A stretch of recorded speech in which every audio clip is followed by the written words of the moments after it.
Isa pong mapagpalang oras ang amin pong ipinapaabot sa lahat po na nakatunghay dyan sa inyo pong mga telebisyon. Welcome po muli kayo dito po sa programa ng Back to the Scriptures. Ako pong inyong lingkod, kapatid na Joel D. Abonales Jr. At ako po naman ang inyong kapatid, Brother Ronald Obidos, na bumabati sa inyo. Samahan kami sa loob ng isang oras. Kaya bago po natin pag-aralan ang ilan sa mga mahalagang bagay na merong kinalaman sa series natin na Trinity Among the Seventh-day Adventists, tayo po ay manalangin. Makapangyarihan po naming Panginoon, kami po muli ay nagtatalaga ng aming mga sarili. Nagpapasako po kami ng aming kalooban sa iyo. Nang sa gayon ang mga bagay na ituturo ninyo sa amin ay magbigay sa amin ng kaliwanagan at masigit pang pagkakilala sa inyo pong katubusan upang kami ay maligtas, upang magmana ng buhay na walang hanggan. Pagpalain po ninyo ang aming pag-aaral. Salamat po sa pakikinig sa aming dalangin, alang-alang sa pangalan ng aming Panginoong Hesus. Amen. Kagaya po ng ating mga tinatalakay sa ilang mga series, ay natunghayan po natin na ang doktrina ng Trinity ay biblical. At gayon din sa ang pananaw ng ilan sa ating mga pioneers at ng ating propetisa na si Ellen White ay mataas ang kanyang pagtingin at itinataas niya ang pangalan ng ating Panginoong Yesus na gayon na lamang ang kanyang pananaw tungkol sa pagiging Diyos nito. At sa mga oras pong ito ay atin naman tatalakayin yung tinatawag nating semi-Arianism and our early pioneers. Alam natin, kapatid na Ronald, na marami talaga ang naniniwala pa rin at binabalik-balikan yung mga nakalipas na mga aral ng ating mga pioneers pag pinag-uusapan yung tinatawag na Trinity. Kaya nabanggit ko kanina yung word na semi-Arianism. Ano bang ibig sabihin nito ng semi-Arianism ito? At ano ba ang pinatutungkulan nito pag pinag-aaralan yung Trinity? Salamat kapatid na Joel. At para po sa ikakalinaw ng ating mga viewers ay ating i-define ito. At gusto ko munang sabihin, kapatid na Joel, na hindi ho natin kini-question ang sincerity nung ilan sa mga kapatiran o ilang mga kasama natin dati na gustong balikan yung mga pioneer belief, no? Yung mga sinaunang paniniwala ng ating mga unang mga fathers ng ating faith. Kasi nga naman, yun ay para sa kanila ang pinaka-safe move nila para hindi sila nawawala sa line of yung mga believers na kung saan ang pananampalataya ng Panginoon ay naisauli, lalo na sa huling araw nito. We do not question them. We believe in their sincerity. Kaya lang, meron pong danger, mga kaibigan, pagdating po sa sincerity because sa standard po ng Bible, sa pag-aaral ng Bible, alam po natin na ang sincerity ay hindi po sapat para ang isang tao ay maligtas. Kasi marami rin pong mga sincerely wrong, kagaya po ng sinabi ni Paul sa Romans 10, kung saan kanya pong sincerely love his fellow Jews, mahal na mahal niya at alam na alam niya kung gaano ho sila kasikap sa kanilang pananampalataya. Pero sabi nga ni Apostol Pablo, nalalaman ko na sila may pagsusumakit sa Diyos. Ngunit hindi ayon sa tamang pagkakilala. Doon nagkakaroon po ng problema. Kaya importante talaga na makilala natin yung katotohanan. So nabanggit natin kanina at ng mga nakaraan na ang ating mga early pioneers ay talagang they do not believe in certain doctrine like the Trinity. That there is one God in three persons. In fact, ang semi-Arianism, kaya po tinawag na semi-Arian sila. Kasi nga po, ang belief nila ay hindi pa ganun kakumpleto. They believe as a semi-Arians na mayroon lamang isang God the Father at sometime before in the beginnings, from the days of eternity, itong God the Father ay tinatawag, nag-emanate or sabi nga nila ay nagkaroon ng panganganak, no? Panganganak sa isang being na mas lesser God, no? Kaya lumalabas itong Heavenly Father, the God the Father, isang malaking Diyos, He's a big God. Nagkaroon siya ng tinatawag na nanganak siya ng isang little God. At ito nga po yung naging ating Panginoong Kristo. Kaya nga sinasabi nila na He was born from God. For them, parang may konting literalism doon sa terminong born from God. Ito ay inuunawa nila sa kakataong literal. At pagdating sa paniniwala, Brother Joel, sa Holy Spirit, ang paniwala ng mga semi-Arians, ito ay hindi isang persona. Hindi siya isang Diyos, kagaya ng paniniwala ng Trinity. Ang belief ng mga semi-Arians sa Holy Spirit, isa lamang siyang tinatawag na force, active force or influence as representative of God the Father and Son of God na si Jesus Christ na kanilang isinusugo. Parang ito ang kanilang tinatawag na representative o kinatawan sa saan man sa anong sulok ng lupa. Yan ang kanilang paniwala doon. So ibig sabihin napakalaki pala ng development ng ating paniniwala tungkol sa Trinity kasi nabanggit mo kanina yung ating mga early pioneers, napakalayo ng kanilang sinusubscribe talaga nila yung idea ng semi-Arianism. Unlike ngayon sa ating church ay yung tinatawag na yung doctrine ng Trinity kaiba sa kanilang paniniwala. Napakalaki ng pagkakaiba. Kaya dyan makikita talaga natin na may ganong beliefs ang ating pioneer na maaring ito talaga yung hinahabol na kaisipan ng mga Adventist po ngayon Yes. na dapat daw balikan natin sapagkat ito ang pananaw ng ating mga early pioneers. Kaya naman Brother Ronald, bago yung paniniwala, makikita natin paano ba sila nag-come up yung ating mga early pioneers na ganun yung kanilang kaisipan na nabanggit mo kanina yung lesser God, semi-God lamang. Paano ba sila na tumungo sa ganung kaisipan? Ano ba yung mga naging background nila, Yes. maging impluwensya ng kanilang ganung mga paniniwala? Oo. At nataon po na yung mga early pioneers natin, majority of them, kagaya po sila James White, sila Joseph Bates, ang background nila, sila po yung mga mangangaral ng relihiyong Christian Connection. Alam naman po natin, ang Christian Connection ay hindi po naniniwala sa doktrina ng Trinity. At ang tingin po nila sa ating Panginoon Kristo ay kagaya nga po ng kanilang paniwala na si Jesus Christ is a created being. Hindi ho siya hindi ho siya eternal. Siya po ay isa lamang nilikha. At nais nating iparating sa ating mga taga-sumaybay yung pagkakaiba ng Arian para ma-define natin. Correct, Arian and semi-Arian. Yung Arian ay galing po sa pangalan ni Arius na isang 4th century presbyter ng Alexandria, na Egypt, na kung saan kanya itinuturo na ang ating Panginoong Kristo ay hindi eternal God, kagaya ng God the Father.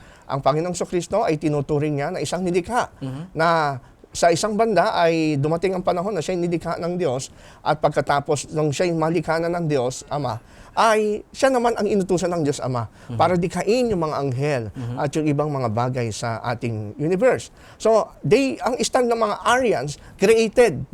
Ito namang mga semi-Arians, hindi nila ginagamit yung term na created para kay Jesus. Ang tawag nila doon ay emanation. Okay, tinatawag na born out of God, brought forth of God, processed from God, generated from God. Kaya nanghahawakan sila dun sa term na only begotten. Yan ang hindi nila binibitawang termino. At later on, i-discuss natin more about that. So the fact na si Jesus ay tinatawag na only begotten sa Bible, ang kanilang paninindigan ay merong minsan sa isang panahon ay niluwal ng Diyos. Yun ang pinakamagandang term siguro sa Tagalog. Niluwal ng Diyos itong si Jesus.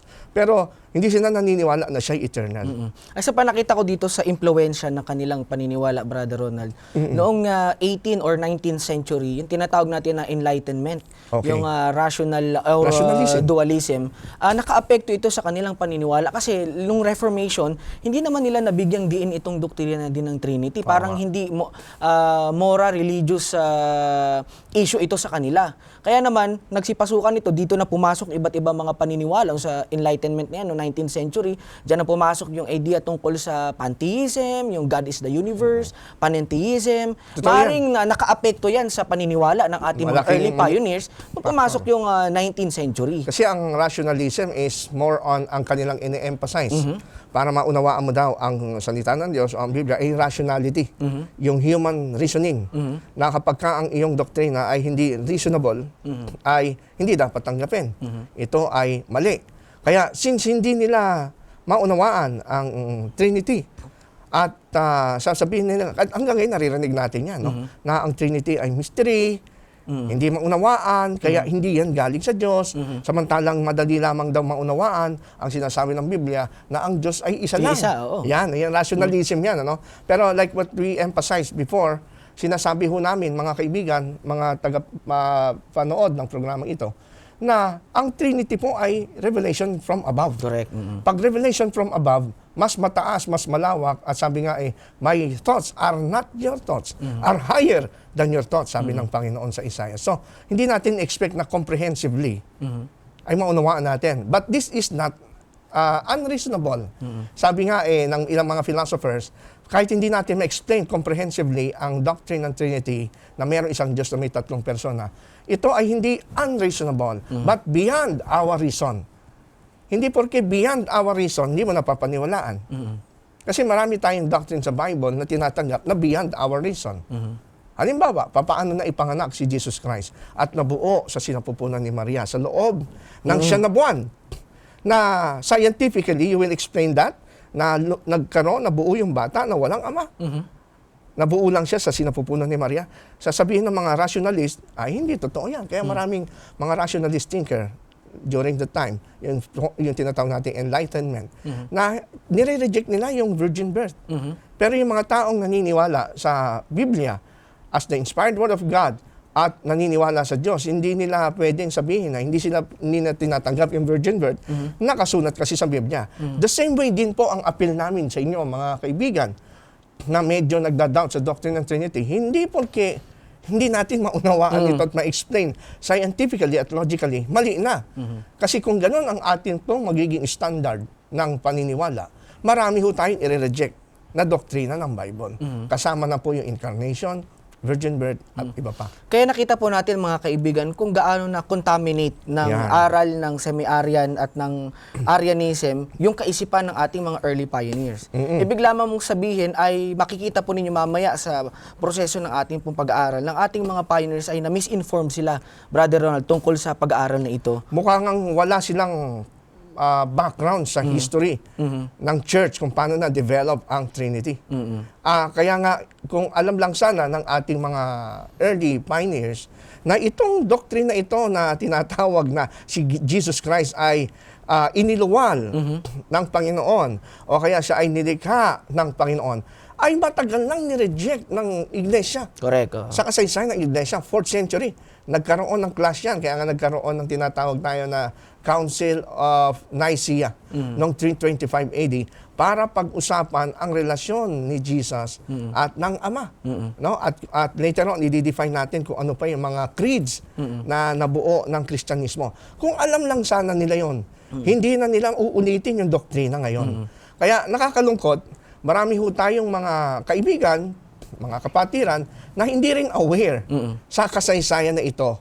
Kaya madali prone sila na maniwala kagad doon sa sinasabi na parang napaka-reasonable na ang Panginoong Kristo ay hindi Diyos at siya ay hindi walang hanggan.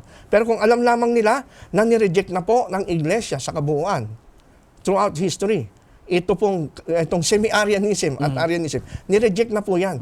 Kaya lang po bumabangon ngayon kasi nga po, misinformed itong mga nagkakalat ng mga ganong doktrina ngayon. Kaya tayo ngayon, ang papel natin dito sa ating programa, ini-inform natin yung ating mga kapatid at mga kaibigan para po hindi sila madaya. Para maunawaan din nila yung tinuturo talaga ng ating istorya. At isa rin sa nakita ko dito, Brother Ronald, na kung bakit hindi i-consider ni Mrs. Ellen White yung Trinity bilang isa sa on landmarks, parang hindi ganun kamalaking issue sa kanya. Kasi before, maaaring naunawaan ni Ellen White na yung paniniwala tungkol sa doktrina ng Trinity ay established na ito.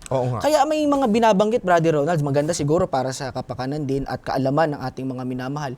Meron tayong tinatawag na maraming mga nag-convene na mga konsilyo para laging i-affirm o laging pag-usapan yung may kinalaman sa pagiging Diyos ng ating Panginoong Kristo para magkaroon sila ng isang paniniwala kung ano ba talaga ang pananaw tungkol sa Trinity. Merong binabanggit yung sa tinatawag na Athanasian Creed. Na kung saan doon sa nung nag-convene yun, doon pa lang na-establish na before itong mga Christians, kagaya ng mga pioneers natin na umusbong, ay meron ng ganitong paniniwala pala even before ng during 4th or 5th century. Ano bang masasabi natin doon sa bagay?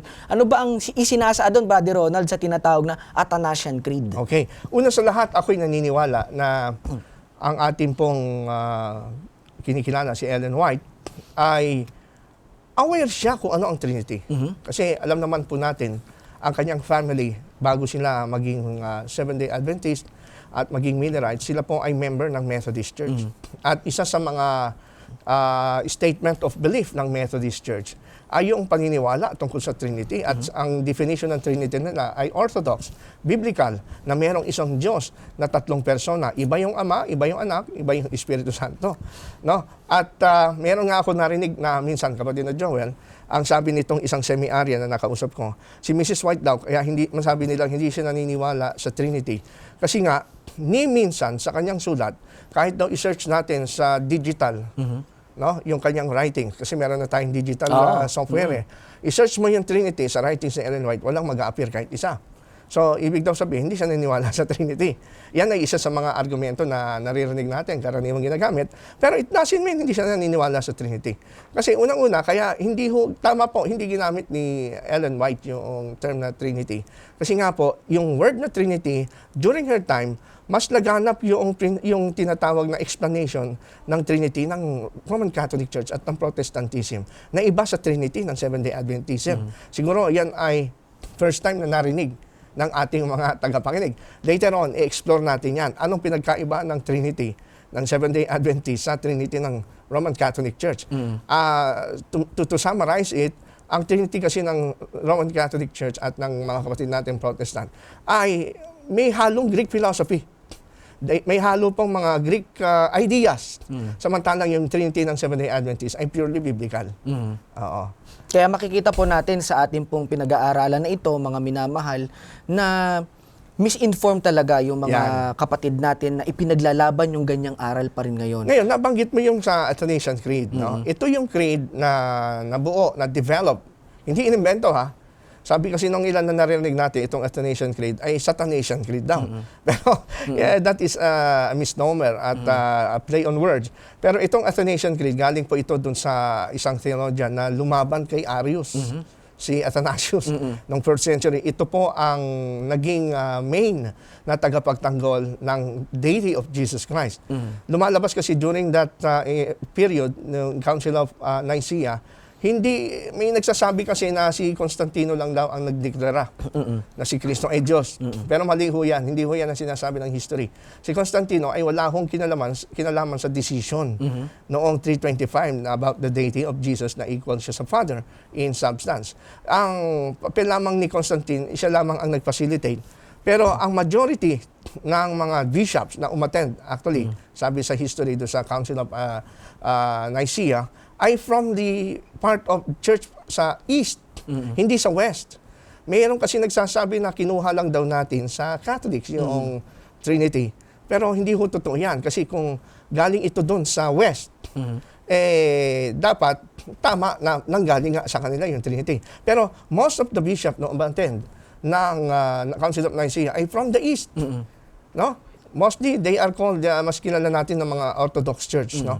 Na ang paniwala noon ay si Jesus Christ ay talagang Diyos.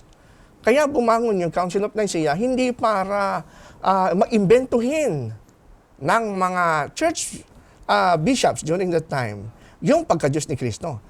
Kaya pala nagkaroon ng Council of Nicaea kasi nga po bumangon yung Arianism. Kaya naman sinagot lang ito ng church and majority of the church bishops ay nagkakaisa at silang nanalo na mali yung theory at theology ni Arius na si Kristo nilikha. So ibig sabihin, doon na-explore at lalong na-expose kung ano yung talagang paniniwala na ng church. Even before the time of Council of Nicaea, na-confirm lalo yung faith. Ngayon, ito ay na-express dito sa Council of yung Athanasian Creed, Brother Joel, para po sa kapakanan ng ating mga tagapakinig. Itong Athanasian Creed, matagal na pong pinagbabatayan na statement or summary of belief tungkol sa Trinity. No, hindi ito imbento. At kung ito'y nabasa lamang ng mga early Seventh-day Adventist pioneer, hindi sila magre-resort sa maling definition ng Trinity. Ito po ang definition ng Athanasian Creed. Medyo mahaba pero ipaikliin natin, kapatid na Joel. Ito po ay sabi rito, whosoever will be saved, before all things, it is necessary that he hold the Catholic faith. Ito hindi Roman Catholic. Catholic means universal church. Ito yung pananaw ng universal church. Ano yung faith nila? Sabi rito, that we worship one God in Trinity, and Trinity in unity, neither confounding the persons nor dividing the substance. No? Hindi daw nila pinaghahalo yung persona at hindi nila hinahati yung essence ng isang Diyos. For there is one person of the Father, another of the Son, and another of the Holy Spirit. So, ibang magkakaibang persona. But the Godhead of the Father and the Son and of the Holy Spirit is all one. The glory equal, the majesty co-eternal. Such as the Father is, such is the Son, and such is the Holy Spirit. The Father uncreated, the Son uncreated, and the Holy Spirit uncreated. The Father incomprehensible, the Son incomprehensible, and the Holy Spirit incomprehensible. The Father eternal, the Son eternal, and the Holy Spirit eternal. So, sabihin pare-parehong eternal itong three persons. And yet, they are not three eternals, but one eternal. So, dito pa lang maliwanag, no? At ito pa, i-emphasize natin tong point dito. Sabi rito, and yet they are not three almighties, but one almighty. The Father is God, the Son is God, and the Holy Spirit is God. And yet they are not three gods, but one God. So likewise, the Father is Lord, the Son is Lord, and the Holy Spirit is Lord. And yet there are not three Lords, but one Lord. Napakalinaw, di ba? So we are forbidden by the Catholic religion to say there are three gods or three Lords. Itong maganda. The Father is made of none, neither created nor begotten. The Son is of the Father alone, not made nor created, but begotten. Ito, liniwan natin later itong begotten. The Holy Spirit is of the Father and of the Son, neither made nor created nor begotten, but proceeding. So, itong lastly, and in this Trinity, none is for or after another. None is greater or less than another. But the whole three persons are co-eternal and co-equal. Okay? So, that in all things, as aforementioned, aforesaid, the unity in Trinity and Trinity in unity is to be worshipped. He, therefore, that will be saved must think of the Trinity. So, ito yung Athanasian Creed na nag-i-exist na before the time of Ellen White, before the pioneers, at itong stand ng Orthodox Church from that time hanggang ngayon. Kaya nga sinabi mo nga kanina, karamihan sa mga umatin dyan yung galing sa Eastern. Kaya nung ipine-present ni Arius yung kanyang paniniwala na created being lang si Christ, ang sabi ng isang historian na si Justo Gonzales, ang sabi niya doon sa History of Christian Thought ay maging yung mga galing Eastern habang ipine-present itong paniniwala ni Arius, tinatakpan nila yung tenga nila at sumisigaw sila na mapamusong yung sinasabi. Kumbaga, hindi nila matanggap yung ganung paniniwala. Bakit? Dahil established sa kanilang isipan kung ano talaga ang kalalagayan ng ating Panginoong Jesucristo. At hanggang sa binasa mo kanina, na-establish din sa Athanasian Creed na hindi siya tatlong Diyos, kundi tatlong persona siya, pero lahat yun ay eternal. Eternal. Hindi tatlong Diyos, kundi isang Diyos. Hindi tatlong Panginoon, isang Panginoon. So, yun din yung ine-explain natin, at yan pong statement na yan, hindi galing kay Athanasius, nakuha yan ng Athanasius at ng mga early fathers natin, na mga bishops sa Biblia. Siguro, Brother Ronald, dumako tayo doon sa ilang mga paniniwala ng ilang mga pioneers natin. Siguro, I-compare naman natin.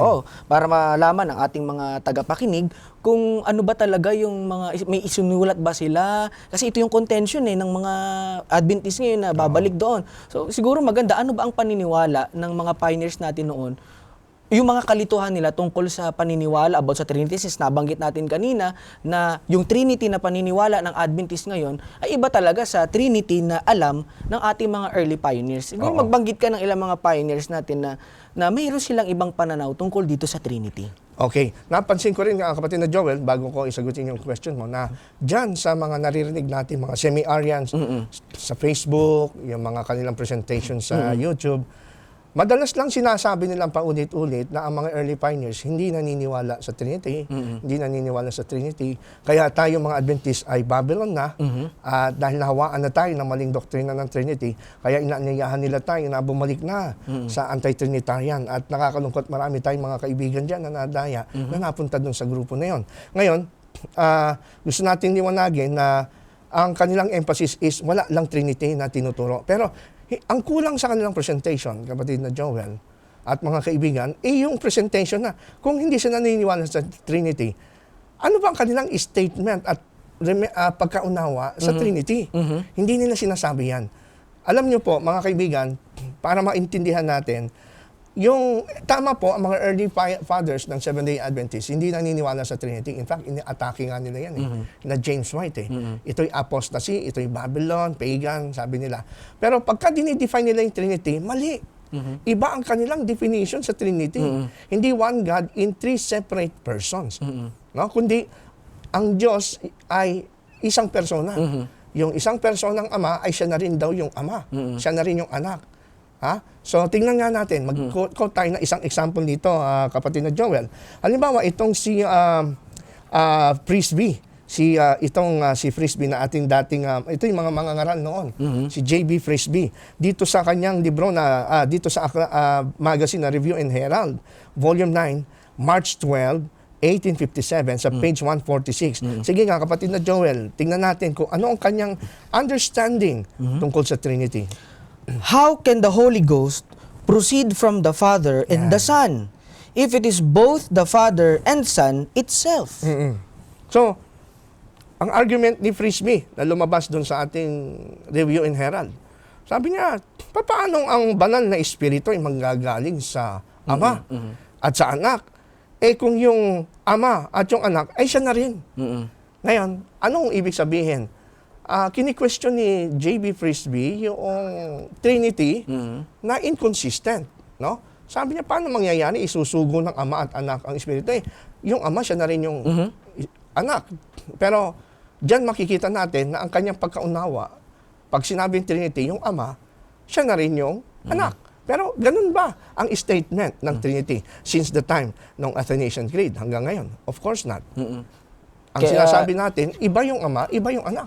Kaya may pagkamodalism itong view ni J.B. Frisbee. Meron pa yata di siyang binamagit, parang ginawa niya pa ito ng tula para ipaliwanag niya kung ano ba talaga yung yung about sa Trinity, kasi para napapasil itong si J.B. Frisbee. Ano bang binabanggit niya doon, Brother Ronald? Okay, ito ginawa niya ng tula para kutsain or parang ipahiya yung mga naniniwala daw sa Trinity during his time.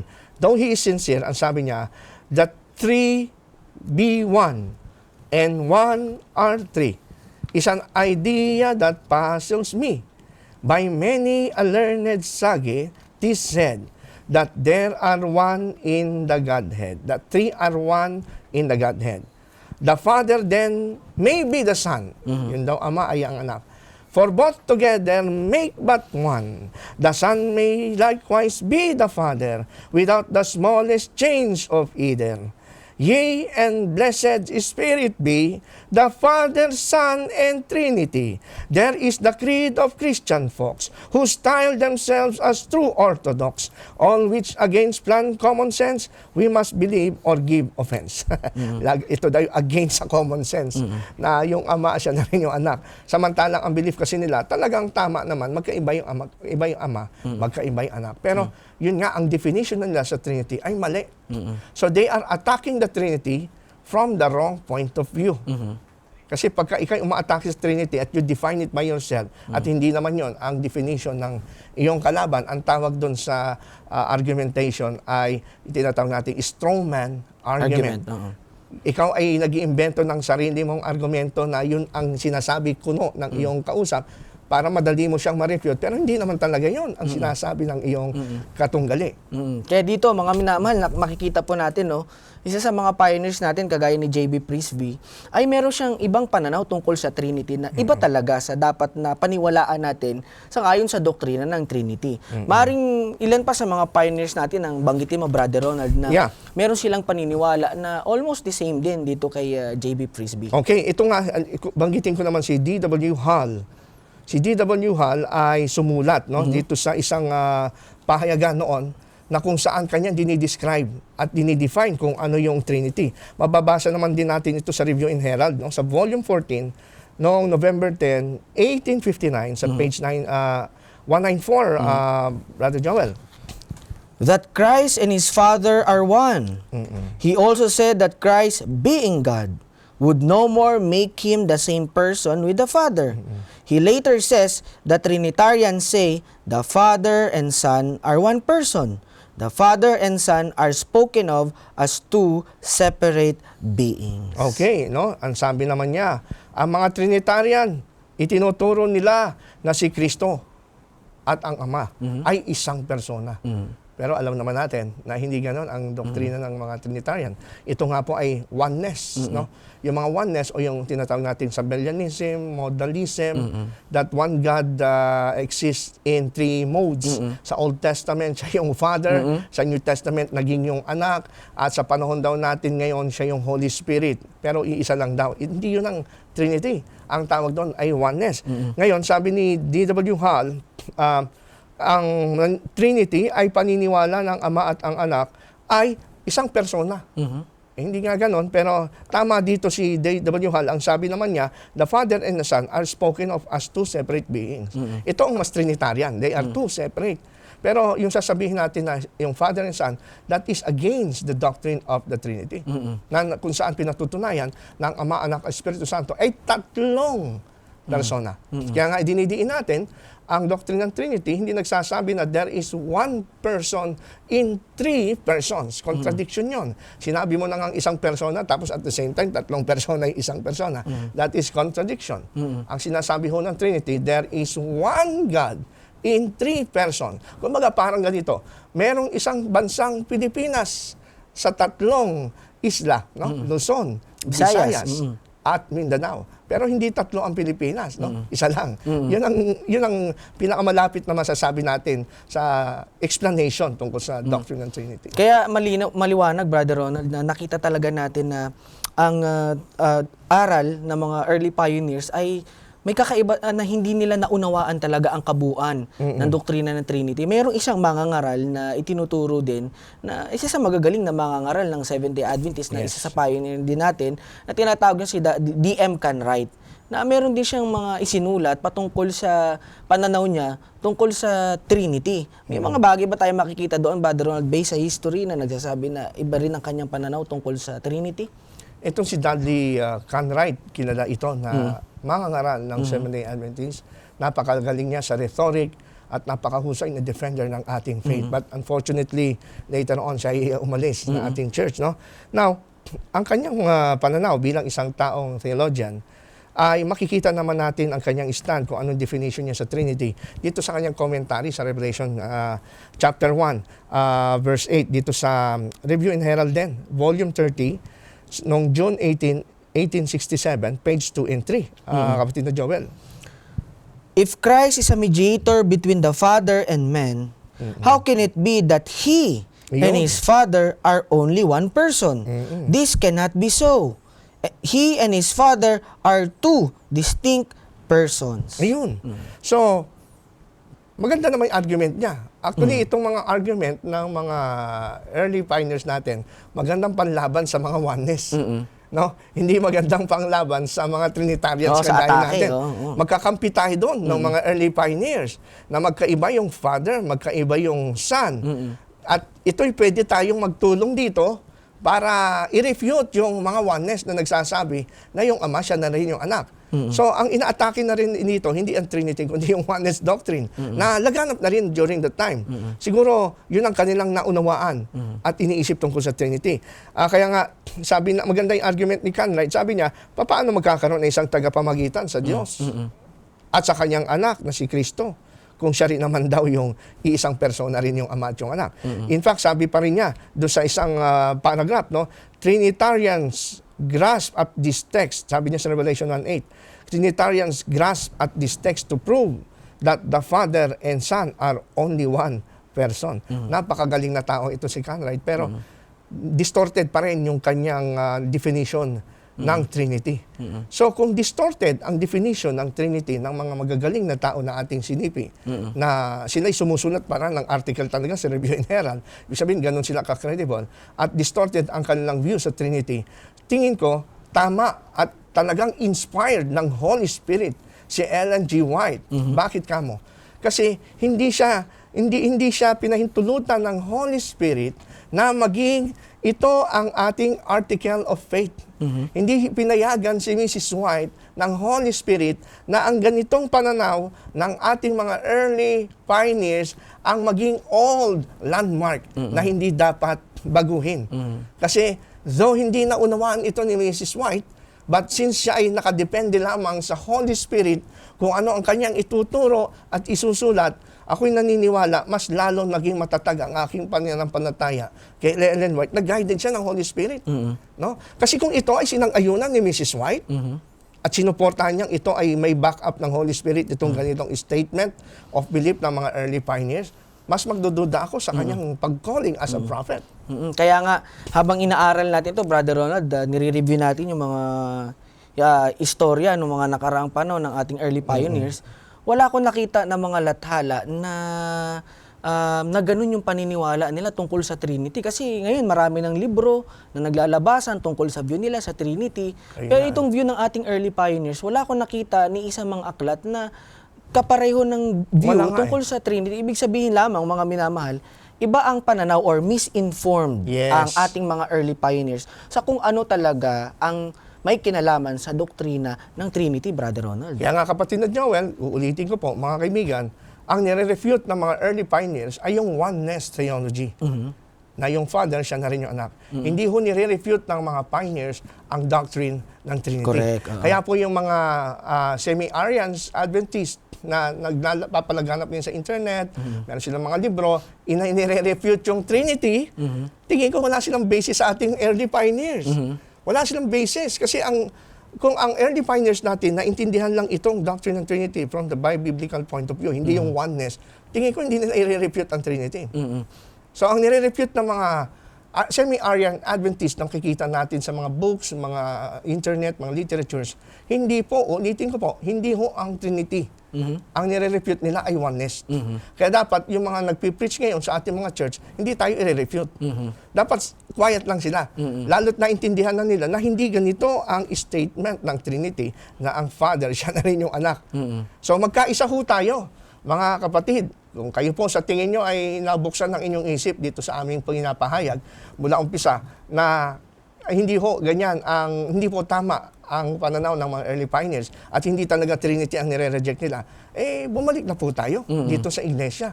Magkaisa ho tayong i-refute yung maling pananaw na yung ama at yung anak ay hindi iisang persona.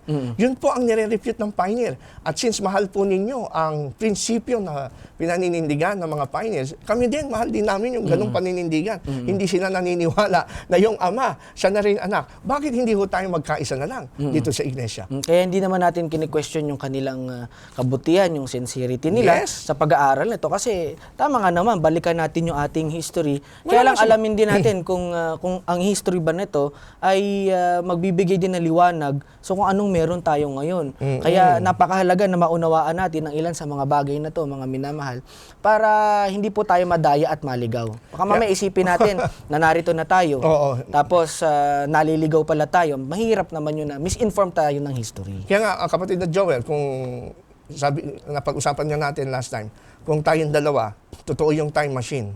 Kung babalik tayo doon sa time ng mga pioneers, at yung stand natin, paniwala natin sa Trinity ay yung ama, siya yung anak, hindi rin tayo maniniwala pareho sa Trinity. Ikaw ba? Maniniwala ka ba na, na sa Trinity kung gano'n ang ating pananaw na yung ama at yung anak ay isa? Of course not. Nire-reject din natin yung Trinity. Pero since tayo po ang liwanag ng katotohanan, ay patuloy. Kaya nga ang mga pioneers po natin, hindi ko sila bumubuo ng creed. Wala tayong creed. Until now, ang Seventh-day Adventist Church, wala ho tayong creed. Meron lang tayong statement of belief, pero open pa rin yan. Hindi ho close ang atin pong tinatawag na pagtanggap ng liwanag.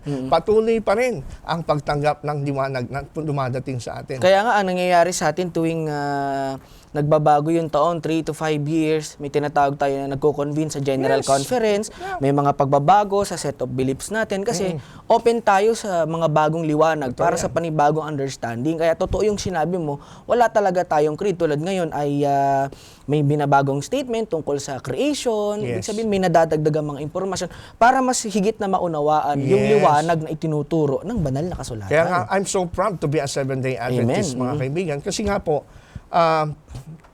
hindi tayo kagaya ng Reformation, Protestant mga reformers, nag-stick na lang sila dun sa kanilang statement of belief, yung creeds. Merong creeds ngayon ang mga Protestants na ininiwala sila sa hellfire, na kahit ngayon, kung halimbawa isang theologian, kagaya ni John Stott, hindi na siya naniniwala sa eternal torment, ng impyerno sa apoy. Kasi nabasa niya sa Bible, hindi yun ang concept ng, and it is against, incompatible with the love of God na parusahan niya habang buhay sa apoy yung mga makasalanan. So, binago niya yung doctrine, kaya lang, yung iba hindi mabago kasi yun na daw yung nasa creed nila. But may mga scholars ngayon na nagdi-design sila sa kanilang sarili, hindi na mabago yung creed. Ayun ang ayaw natin mangyari sa ating church. Pag meron tayong creed kasi mahirap na mabago. Correct, kasi ang belief ng mga Protestants sa creed, pag meron ka ng creed, since it is the summary of your belief, ay kagaya ng Bible, infallible na rin yung creed. Final and authority. Magiging final authority na natin yun. Kaya nga, we are so blessed na wala tayong creed at ang mga early pioneers walang creeds. Kaya open ho silang magbago. Correct. Kaya wag ho kayong magtataka o magagalit kung bakit later on sa history ng Seventh-day Adventist Church ay tinanggap po ng Seventh-day Adventist, unang-una ni Mrs. White, yung concept ng Trinity, that there is one God in three persons. Dapat nga ikatuwa natin. Correct. Because God is continually blessing His church with pure knowledge, no? And I'm so happy with that. No? Dapat tayo matuwa dyan, hindi tayo dapat magalit. Kaya nakikita po natin mga kaibigan kung paano tayo nililid ng ating pong Panginoon sa mga mali at hindi dapat nating paniwalaan. Kasi kung iba po ang ating pananaw tungkol sa Trinity, masisira po ang ating pananaw tungkol sa plano ng kaligtasan ng ating pong Panginoon. Na ito po ang dahilan na nakikita ko, Brother Ronald, kung bakit kailangan talaga nating basahin at sipiin to para maging fair din tayo sa mga nangangaalap din, nagbabalita ng ganitong impormasyon na anti-Trinitarian sila para makita nila na ito talaga yung paniniwala o nasa isip ng ating mga early pioneers. Siguro, Brother Ronald, sumipi pa tayo ng ilan sa mga early pioneers natin na may ganito ding paniniwala tungkol sa Trinity or tinatawag natin mga anti-Trinitarian. Kung tayo po ay, we will follow strictly itong sinasabi ng mga semi-Arians. Let's go back to the early pioneers stand against sila sa Trinity. Alam po ninyo, kung atin lamang pong susuriin mga kaibigan, kung susundin natin yung gusto nila, babalik tayo doon, magiging parang confused din tayo eh. Magiging parang Babylon tayo. Alam niyo kung bakit, Brother Joel? Itong si D.T. Bordeaux, isang magaling nating theologian, ay sumulat, no, na sinabi niya, inamin niya, sabi niya ganon, nung kanyang kapanahunan, ang mga early pioneers ay confused kung ano talaga ang identity ng Diyos. Noong 1890, sumulat siya rito, itong si Bordeaux. Ganito ang pagkakasabi ni Bordeaux. Sabi niya, although we claim to be believers in and worshipers of God, of only one God, I have thought that there are as many gods among us as there are conceptions of the deity. So dito ipinapahayag ni Bordeaux na ang mga early pioneers confused pa rin tungkol sa pananaw sa pagka-Diyos. Ang sabi niya, bagaman maraming nagkiklaim na tayo ay believers noon, mga pioneers believers and worshipers of only one God. Sa kabilang banda naman, na nakikita naman niya, marami ring mga Diyos sa gitna natin kung gaano karami ang konsepto ng kung sino at ano ang Diyos. So, kung tayo po susunod dito sa mga semi-Arians, na bumalik tayo doon sa mga early pioneers, babalik tayo sa confusion ulit. Kasi kahit pala they reject, nagkakaisa silang i-reject yung Trinity, which is not talagang Trinity ang nire-reject nila. Sila ay nagre-reject lang sa Trinity, nagkakaisa. Pero pagdating sa kung sino ang Diyos, concept ng Diyos, watak-watak sila. Walang unity. Ganun po ba ang gusto nating mangyari, mga kapatid at mga kaibigan, kung susundin natin itong mga semi-Arians? Nagfo-focus lang ang mga semi-Arians doon sa negative side na they reject the Trinity. Pero hindi nila ini-explain kung ba't nila nire-reject. Yung pala kasi ang paniwala nila, the Father is the same as the Son, at pagkatapos marami pala silang iba-ibang concept ng Diyos. So babalik tayo sa confusion. Samantalang ngayon, napakaliwanag na. Sa liwanag ng banal na Espiritu na tinuturuan ang kanyang iglesia kung sino ang tunay na Diyos at ano ang kanyang attributes. Kaya nga sinasabi natin sa mga tagapakinig natin, Brother Ronald, na sa pag-aaral ng Trinity, kinakailangan natin dito ng kapakumbabaang loob. Amen. Kinakailangan natin dito ng mapagpasakop na puso kasi ito ay misteryo pero revealed ito itong sa Trinity. Kaya makikita natin dito na dapat itong paniwalaan at ang problema na nakikita ko dito, Brother Ronald, sa mga namamalita ng ganitong mga bagay tungkol sa dapat balik tayo sa anti-Trinitarianism. Nakita ko dito, Brother Ronald, maaring hindi pa nila willing ipasakop yung kanilang puso sa kalooban ng ating Panginoon kasi revealed na ito. Kaya worldwide na itong church natin. Ito yung iniheld from 1946 to 1980. Yung development ng Trinitarian doctrine natin ay na-establish na. Kaya simula 1980 hanggang ngayon, nag-umpisa na naman itong mga nagbabalita na balik tayo sa anti-Trinity. Ang nagiging malaking kasalanan ng mga semi-Arians ay ginagawa nilang creed. Ginagawa nilang creed yung state, yung pananaw ng mga early pioneers. Samantalang mga early pioneers ay ayaw nga nilang bumuo ng creed. So doon pa lang hindi na sila sumusunod talaga sa gusto ng mga principles ng early pioneers. They are anti-creed. Samantalang yung mga semi-Arians, pinipili tayong maniwala doon sa anti-Trinitarian ng mga pioneers. Ginagawa nilang creed. Sabi nga nila, tayo daw ay Babylon, hindi na maliligtas kasi Trinitarian tayo. Ginagawa pa nilang tinatawag na test of fellowship and salvation. Kaya doon pa lang, hindi na sila nakakasunod sa pioneers talaga.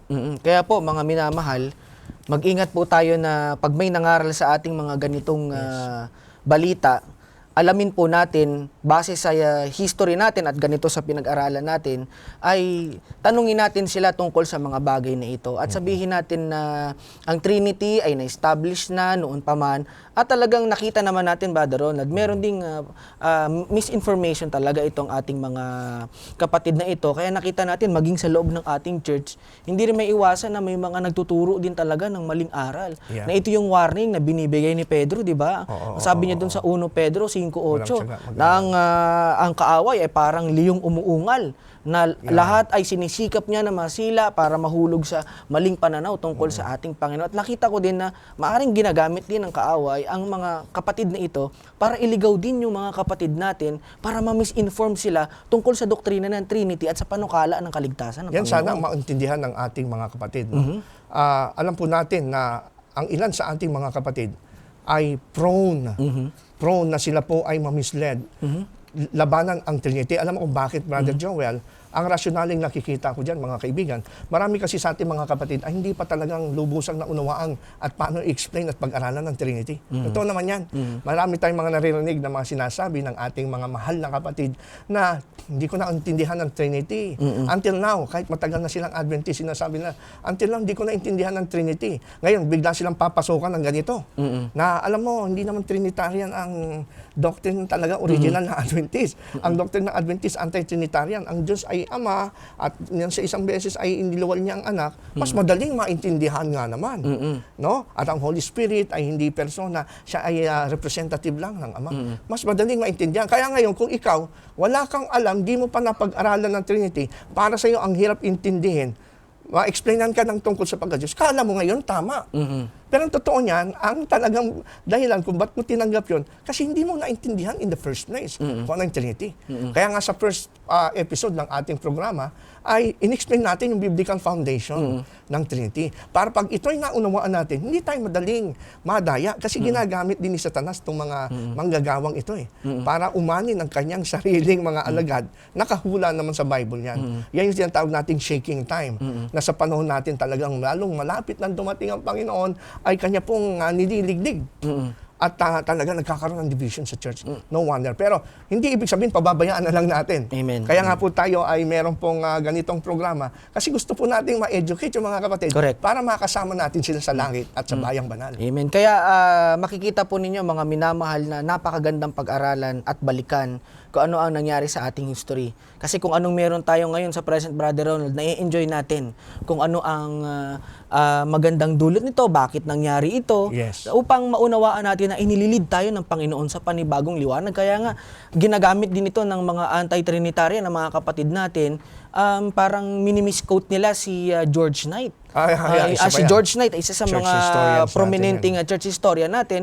Ano ba yung bagay na minimisquote nila, Brother Ronald, tungkol doon sa sinabi ni George Knight patungkol sa dapat daw balikan yung early na paniniwala ng ating mga Meron pioneers? kasing sinabi si George Knight, if I'm not mistaken, sa magazine na Ministry, na kung ang mga early pioneers daw natin ay mabuhay sa panahon natin, hindi raw sila magpapamember sa Seventh-day Adventist Church. Kasi daw, maririnig nila yung doktrina ng Trinity.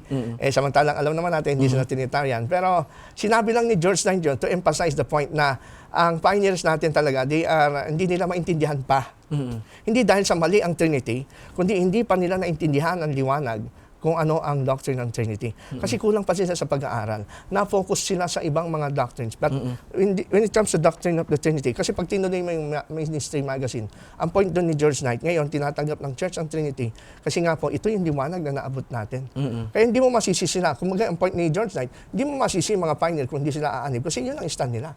Pero kung maunawaan nila yung Trinity, of course, aanib sila sa ngayong church natin. Kung sila yung mabubuhay. Kaya maganda maunawaan ng mga minamahal nating mga tagapakinig na ang seryeng ito ay nakalaan upang sagutin yung mga ganong katanungan na umuusbong sa inyo pong iglesia. Wala po kaming hangarin dito para atakiin din personal ito mga kapatid natin na nangangaral nito. Ang aming hangarin po dito ay para ma-inform tayo ng mabuti. Kasi napakahirap naman, Amen. Brother Ronald, na naliligaw tayo sa iba't ibang mga aral. Kasi naihuwala din naman ng ating Panginoon na maraming magliligaw sa atin sa mga maling aral. Kaya ito ang purpose ng programang Back to the Scriptures, para ipaunawa natin sa mga tagapakinig natin ang kahalagahan, bakit natin pinag-aaralan ang doktrina ng Trinity. Tama ka dyan, kapatid na Joel. Kaya nga po, sa tulong ng banal na Espiritu, dalangin po natin na itong ating pinag-uusapan na series na ito ay mag-create ng liwanag. Amen. No? Kaysa heat. No? Sana wag ma-offend yung mga mahal nating kaibigan. Ginagawa namin ito dahil sa mahal namin kayo. At mahal po kayo ng Panginoon. Nais po niya na lalo kayong maging malapit sa Kanya. Hindi lumayo habang nauunawaan at nakikilala natin siya. Ang totoo niyan, kapatid na Joel, yung doctrine na ito ng Trinity throughout the Seventh-day Adventist history, nag-reflect ito dun sa statement, dun sa aklat ni R. Schwartz, na kung saan sinasabi niya na eventually ay inaccept natin ito.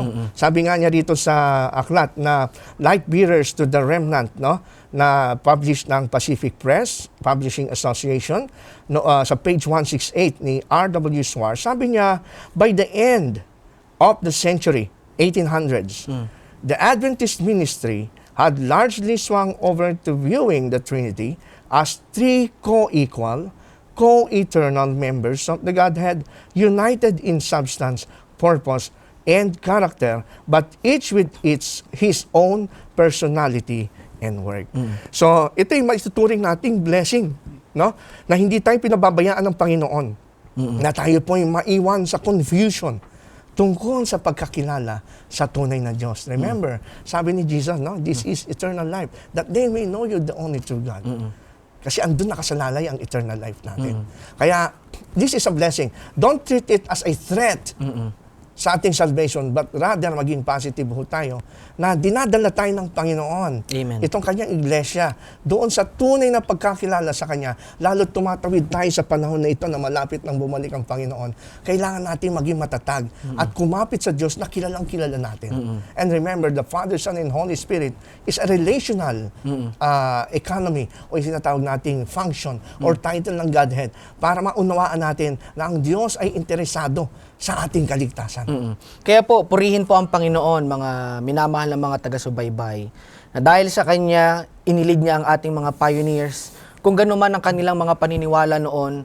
Pero sa ngayon, makikita po ninyo sa liwanag na pagdadala ng Panginoon sa atin, naging iba yung ating pananaw tungkol sa Trinity, yung development natin from 1946 to 1980. Well-established po ang doktrina ng Trinity. Kaya naniniwala ko, Brother Ronald, kung ganun pa rin yung paniniwala natin ngayon, kagaya ng mga early pioneers, magiging distorted din yung idea natin tungkol sa panukala ng kaligtasan ng Panginoon dahil mali yung ating paniniwala tungkol sa kanyang kadyusan. Yes. Kaya nga, we are so blessed to be part of this, itinatawag nating Seventh-day Adventist. This is a Reformation movement na open po sa liwanag ng Panginoon. Though may mga chine-cherish tayo na parang ang hirap bitiwan, remember, it is God. Siya ang ating sineserve. Siya yung ating pinagdinikuran. Siya yung kinikilala natin. So kahit na ito'y sinasabi natin, matagal na natin chine-cherish na belief, madaling maunawaan. Mas magduda nga tayo, kapatid na Joel. Kung mas madali natin maunawaan ng Diyos, ibig sabihin, galing sa human being yan. Kasi kung ang Trinity ay galing sa tao at doktrina ng paganism, dapat madaling maunawaan. But the fact na ito ay complicated, 1 into 3. Hindi natin maunawaan comprehensively. But apprehensively, based on the statement of the Scripture, kaya natin siyang maintindihan.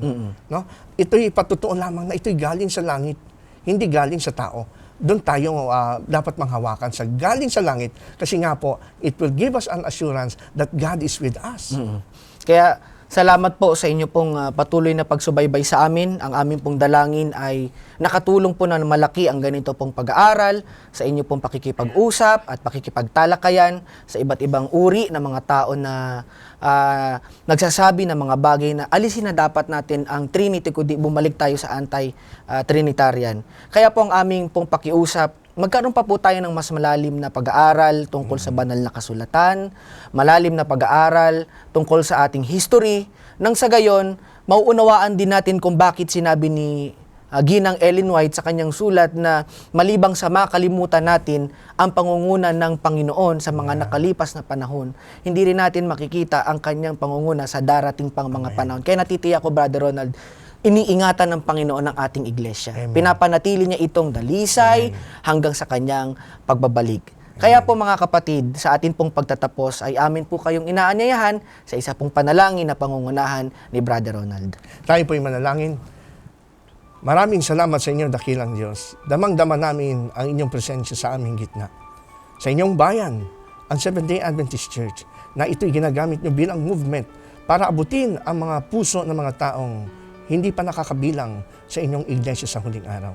Salamat po sa revelation. Salamat po sa patuloy na liwanag. Tulungan niyo po maging bukas ang aming puso't isipan. We also pray doon sa aming mga kapatid na nadadaya. Tulungan niyo silang maunawaan nila kayo at kanilang sambahin kayo sa katotohanan at espiritu. Ito po'y aming dalangin sa matamis na pangalan ng inyong anak na si Kristo Jesus. Amen. Kaya samahan niyo po muli kami sa susunod na mga pag-aaral. Atin pong aalamin ang may kinalaman po sa semi-Arianism and Jesus as our God. Salamat po ng marami. Ang kapayapaan nawa ng ating pong Panginoong Hesus ang sumaating lahat.